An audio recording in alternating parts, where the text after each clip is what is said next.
welcome to the Deep Dive. Today we're going to be looking at the fundamental teachings of Islam. As described in the Quran. Exactly. And, It's a rich topic. yeah, and I'm really excited about this one because, we always talk about the 5 pillars. Yeah. And I kind of have a surface level understanding of them, but Sure. I'm really curious to go beyond that and really get into what's at the heart of each of these practices. Yeah, I think that's a great approach. And the Quran really gives us a wealth of insight to draw on. Yeah. Each of these pillars is not just like a standalone action. Right. It really reflects a deeper spiritual and ethical commitment. Okay, so let's start with the very first one, the Shahada, the declaration of faith. Okay. I've heard this phrase before. Sure. Can you just break down what is the significance of this? So the Shahada is really like the bedrock of Islam. It's a very simple but powerful statement, and it's there is no God but Allah, and Muhammad is his messenger. Okay, so it's acknowledging Allah as the one true God. Right. But then it's also recognizing Muhammad's role. Precisely. It's a 2-part declaration. Okay. So first, it asserts this concept of tawhid, Okay. which is the absolute oneness of God. Okay. So there's no division, there are no partners, there's no other deity that's worthy of worship. That makes sense to establish that right from the start. Right. It's very central to the Islamic belief. Okay, and then connecting it to the Prophet Muhammad. Yeah, so affirming Muhammad as God's messenger means accepting the Quran as divine revelation Okay. and following the Prophet's teachings as a guide to understanding and living by God's will. So it's not just a belief. Right. It's a commitment to action. Exactly. It's a commitment to action to live your life Right. in accordance with these teachings. Okay, so that leads us perfectly to the second pillar, salat, Right. which is prayer. The practice of prayer. Now, prayer, of course, is something common to, Yeah. many different faiths. Right. But what makes salat unique? So salat is not just about reciting words. It's really a physical, mental, and spiritual act of worship. Okay. That's performed 5 times a day at specific times. And these times are actually marked by the position of the sun. Oh, wow. So it creates a beautiful rhythm to the day, That's really interesting. aligning your life with the natural world. Yeah, that's really cool how it's actually tied to Yeah.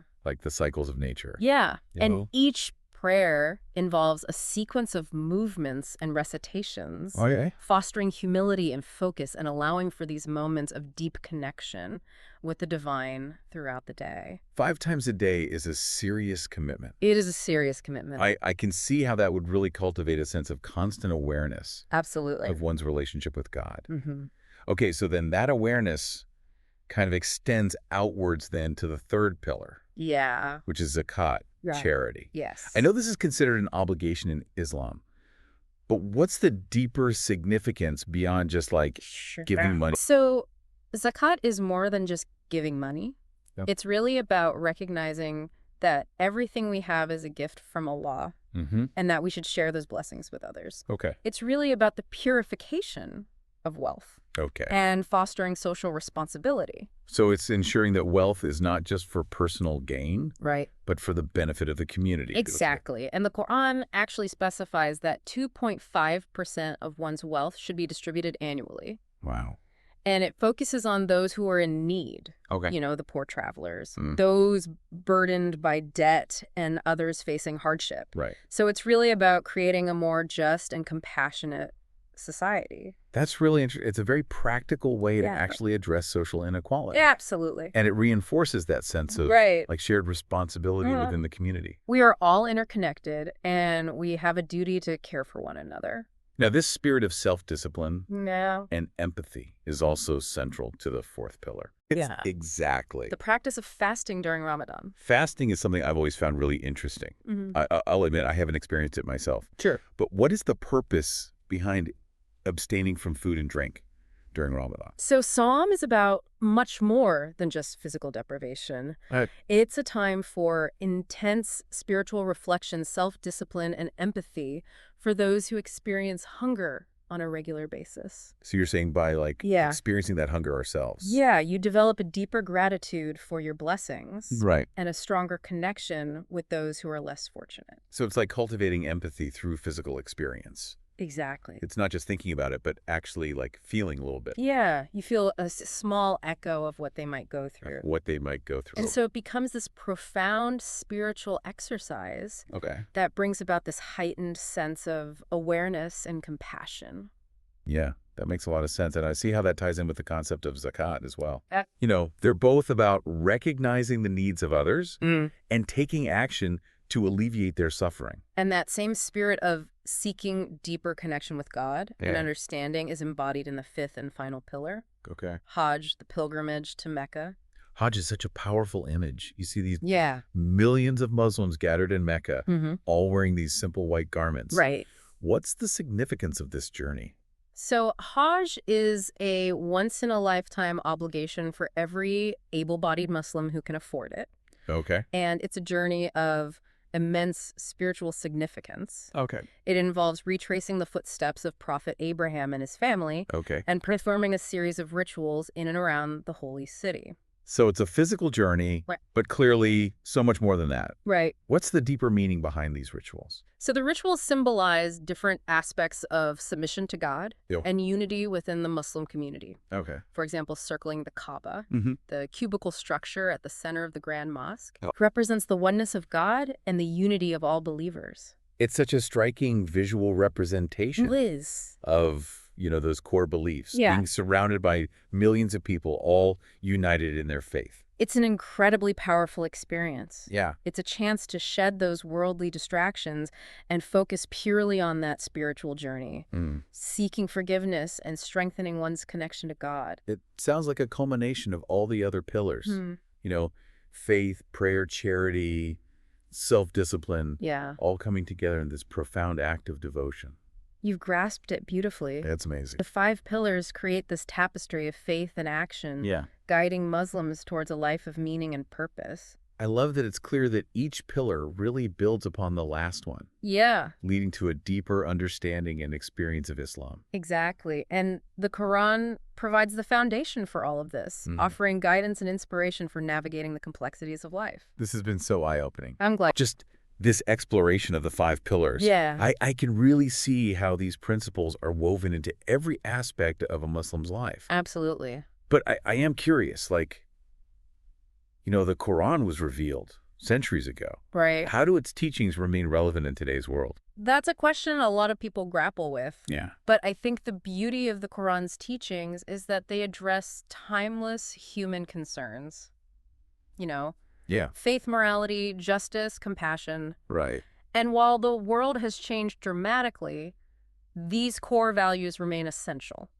I see your point. But what about, the more specific guidelines Yeah. and rules outlined in the Quran? Sure. How do those apply to modern situations? That's where interpretation and understanding come in. Okay. Scholars and individuals engage in this constant process of interpreting the Quran's teachings within the context of their time and place. So it's not about rigidly imposing 7th century rules on the 21st century. Exactly. But using the Quran's wisdom as a compass for ethical decision making. You've hit the nail on the head. In the modern world. It's about taking those core values of compassion, justice, honesty, and using them as a framework for navigating the complexities of modern life. That makes a lot of sense. It's understanding the spirit of the law. Yeah. And applying it thoughtfully to the challenges we face today. And the Quran itself encourages this process of reflection and interpretation. Right. It invites individuals to ponder its verses, to engage in dialogue, to seek understanding. So it's almost like a living document in that sense. That's a great way to think about it. Yeah. This ongoing process of interpretation and engagement ensures that the Quran remains relevant and meaningful for each generation. It's really fascinating to see how these ancient teachings can continue to speak to us today, offering guidance and wisdom for navigating the complexities of modern life. Absolutely. Welcome back to our deep dive into the heart of Islam.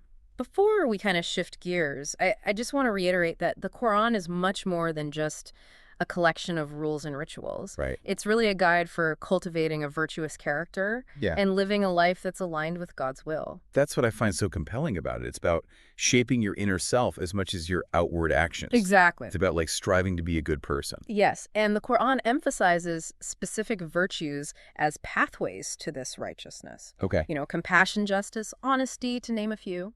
Those are such universal values. But Yeah. I'd love to understand like how they're specifically addressed within the Islamic tradition. Sure. So let's start with compassion. How does the Quran guide Muslims towards cultivating that quality? So the Quran is filled with verses that speak to the importance of mercy, kindness, and empathy. Okay. For instance, one verse states, "And be merciful to those who are near to you." Okay. This simple but profound instruction reminds us to extend compassion not just to family and friends, but to all those around us. So recognizing that shared humanity in everyone and treating them with kindness, Exactly. regardless of background or beliefs. Precisely. And this extends to all living beings, Okay. not just humans. Interesting. The Prophet Muhammad was known for his kindness to animals, and he emphasized treating them with respect and care as well. That's beautiful, seeing compassion as something that transcends even the human-animal divide. It speaks to a deep reverence for all of creation. Exactly. Now, alongside compassion, the Quran also highlights justice as a cornerstone of a righteous society. Yeah. And there's a powerful verse that states, "O you who believe, stand out firmly for justice as witnesses to Allah, even though it be against yourselves or your parents or your kin, and whether it be against rich or poor." Wow, that's a really strong statement. It is. You know, it's about rising above personal loyalties or biases and standing up for what's right, even when it's difficult or it goes against your own interests. Yes. The Quran is unwavering in its emphasis on justice. It calls for fairness and equity in all dealings, Okay. whether personal or societal. Okay. And it reminds us that upholding justice is a duty, not just an ideal. It's not an abstract concept. Right. It's something we're called to actively strive for Absolutely. in our everyday lives. And this commitment to justice is also intertwined with another core value emphasized in the Quran: Okay. honesty. Okay.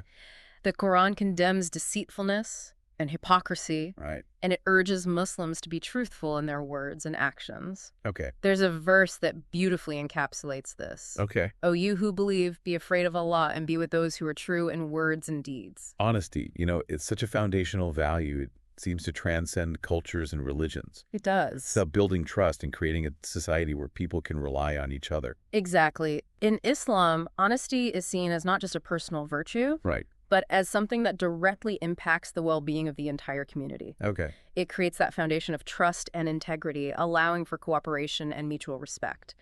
It's interesting to see how these values of compassion, justice, and honesty are all interconnected. Yeah, they're all interwoven. Yeah. Supporting and reinforcing each other. Yeah, creating this framework for ethical conduct, which seems incredibly relevant even in today's complex world. You've made a key observation there. They're not just isolated principles. Right. They're woven together to form this holistic approach Okay. to living a righteous life. This has been so insightful. It's really making me see the Quran in a new light. Good. I'm glad. It's not just about rules and rituals, but it's about cultivating these profound moral and ethical qualities within ourselves. That's a wonderful way to put it. It's about embodying these virtues in our thoughts, our words, our actions, and striving to become the best versions of ourselves, both for our own benefit and for the betterment of society. It makes you wonder, are there any like specific stories or parables in the Quran Absolutely. that kind of illustrate these values in action and make them maybe a little bit more relatable and understandable? Well, the Quran is rich with stories that serve as these moral and spiritual lessons. Okay. One that immediately comes to mind is the story of Prophet Joseph. Okay. It's a tale of betrayal, forgiveness, and ultimately justice prevailing. Ooh, I love a good story. It's a good one. Tell me more about it. What makes it so relevant to our discussion? So Joseph's story is one of resilience and unwavering faith in the face of immense hardship. Okay. He's betrayed by his own brothers, sold into slavery, falsely accused, and imprisoned. Wow. Yet throughout these trials, he remains steadfast in his belief in God and never compromises his values. So it's a story about facing adversity with integrity. Yes. About how even when things seem bleak, truth and justice ultimately triumph. Exactly. And it's also about forgiveness. Okay. Despite the immense suffering he endured, when Joseph is finally reunited with his family and rises to a position of power, he chooses not to seek revenge. Wow. Instead, he forgives his brothers and uses his position to help those in need. That's such a powerful message of forgiveness and compassion. It's a reminder that even in the face of injustice, we can choose to respond with kindness and grace. It is. Joseph's story is a testament to the transformative power of forgiveness, both for the individual and for society as a whole. It shows us that holding on to anger and resentment only perpetuates suffering, while forgiveness opens the door to healing and reconciliation. It's a powerful reminder that these virtues aren't just abstract concepts, but qualities we can actually cultivate within ourselves. And by doing so, we contribute to creating a more just and compassionate world. You've hit the nail on the head. These stories in the Quran act as guides for living a righteous life. They're not just historical narratives. They're living examples of how to embody these values, even in the most challenging circumstances. It's making me realize how much wisdom and guidance the Quran has to offer, even for those who aren't Muslim. I'm so glad you feel that way. The Quran's message of compassion, justice, and peace resonates with people from all walks of life. It speaks to our shared human experience and offers timeless wisdom for navigating the complexities of life. It really does. And I'm eager to continue exploring how these teachings can be applied in our lives today. Okay. But I think we've covered so much ground that our listeners might need a moment to digest it all. A wonderful idea. Let's take a moment to reflect on what we've discussed and return for our final segment, where we'll explore how these teachings can inspire us to live more meaningful and compassionate lives in the world today. Welcome back to our deep dive into the heart of the Quran. We've covered so much, from the 5 pillars to, these incredible stories like Prophet Joseph's. The emphasis on, compassion, justice, and honesty. But now I'm curious about, the so what of it all. Sure. How can these teachings inspire us to live more meaningful lives, especially in today's world? That's the key question, right? The Quran isn't just this ancient text. It's a living guide for navigating the complexities of life and striving for a higher purpose.